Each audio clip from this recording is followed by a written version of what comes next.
Guys how are you. I hope आप सभी अच्छे होंगे और आपकी पढ़ाई बहुत अच्छे से चल रही होगी। ये हमारा मध्य प्रदेश सामान्य ज्ञान सीरीज है और ये सीरीज का पहला भाग है। इस सीरीज में हम चर्चा करेंगे मध्य प्रदेश नॉलेज के बारे में। एमपीपीएससी और व्यापम से जुड़े जितने भी एग्ज़ाम हैं उसके में बहुत इंपॉर्टेंट रोल होता है, बहुत ज़्यादा वेटेज होता है एमपीजीके का। ठीक है, तो इसको हम कवर करने का प्रयास करेंगे।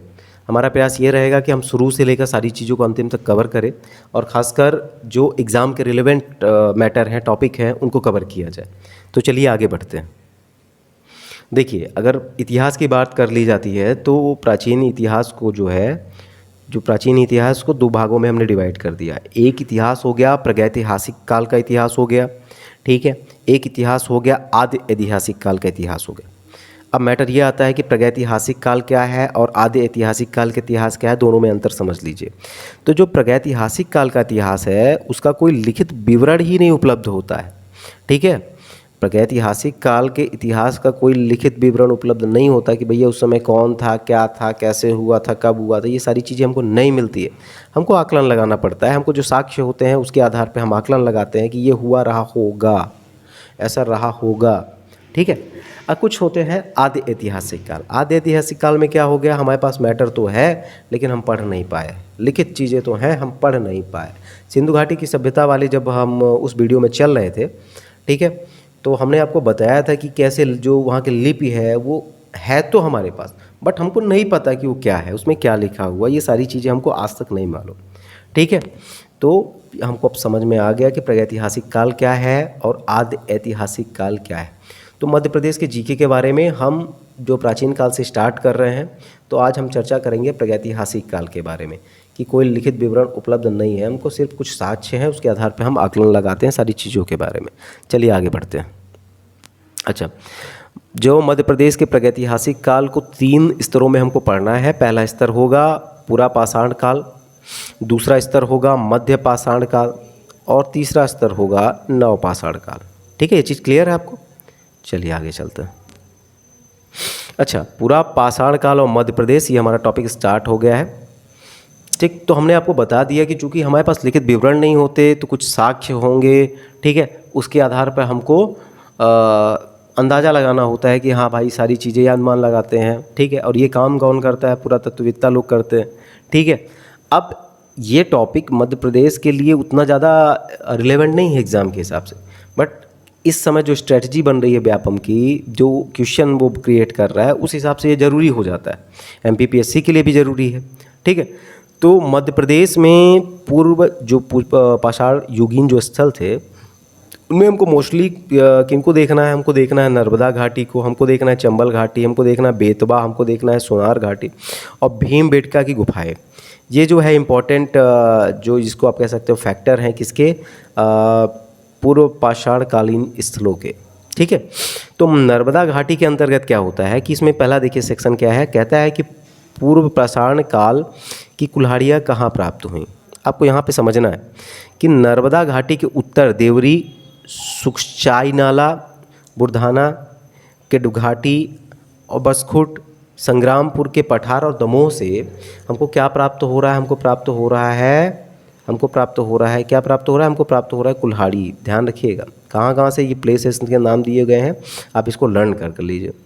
फिर आगे आ जाते हैं, नर्मदा घाटी के अंतर्गत ही कुछ स्तनधारी पशुओं के हमको जीवाश्म मिलते हैं, ठीक है, जिसका संबंध किससे है, पूरा पाषाण काल से है। तो वो कहाँ कहाँ मिल रहे हैं, वो मिल रहे हैं नर्मदा घाटी अंतर्गत होशंगाबाद और नरसिंहपुर, दोनों ज़िले हैं, उनके मध्य में। कहाँ पे मिले हैं, दोनों जिलों के मध्य में हमको जीवाश्म मिले हैं। किस टाइप के जीवाश्म मिले हैं, स्तनधारी पशुओं के। अच्छा, मानव खोपड़ी के भी साक्ष्य मिले हैं, वो कहाँ पे मिला हुआ है, वो मिला है हथनोरा में। इंपॉर्टेंट है, आप फैक्ट इसको लर्न कर लीजिए, ठीक है। चलिए आगे चलते हैं। चंबल घाटी के अंतर्गत की बात कर ली जाए तो उसमें कहता है कि भाई चंबल घाटी के अंतर्गत एक इम्पॉर्टेंट चीज़ मिली है, वो क्या है, वो है औजार। लेकिन वो कहाँ पे मिला है, वो मिला हुआ है मंदसौर और नाहरगढ़ के आसपास, ठीक है। तो ये यहाँ पे बड़ी संख्या में इनको औजार मिला हुआ है, ठीक है। तो हमने ये देखा कि नर्मदा घाटी में और ये चंबल घाटी में कि पूरा जो पाषाण काल है उसके क्या साक्ष्य मिले, उसके आधार पे कौन कौन से प्लेसेस जो है इंपॉर्टेंट है। अगले सेक्शन में चलते हैं, देखते हैं। तो नरसिंहपुर में से आद्य सोहन किस्म के गड़ासे आप जानते ही होंगे कि काटने का उपयोग करते हैं, ठीक है। खंडक और चौतरा किस्म के हस्तठुकार और बिदारणियाँ प्राप्त हुए हैं। कहाँ से प्राप्त हुए हैं? नरसिंहपुर से।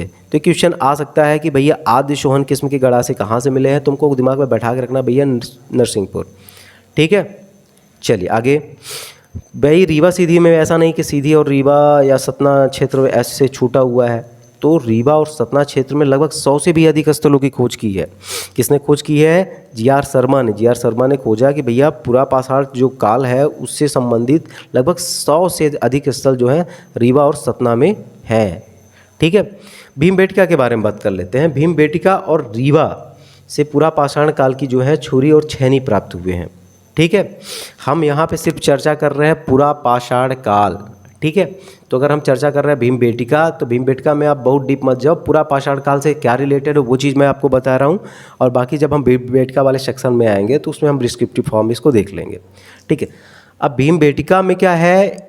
एस्यूलियन उपकरण की प्राप्ति हुई है। अच्छा, ये क्या कहता है? इसके अकॉर्डिंग क्या है, क्या अनुमान लगाया गया? इसके अनुमान लगाया गया कि भैया एक बड़ी संख्या में यहाँ पे आबादी रही होगी। ठीक है, उसके आसपास। चलो हमने मान लिया कि बड़ी संख्या में आबादी रही होगी, तो भाई वो आबादी करती क्या रही होगी, या वो किसी क्षेत्र में कुशल रहे होंगे, तो वो बिदारणियों के निर्माण में बहुत कुशल थे। ठीक है, अब एक क्वेश्चन जो डायरेक्ट आता है वो एसएससी में आया हुआ है कई बार, वो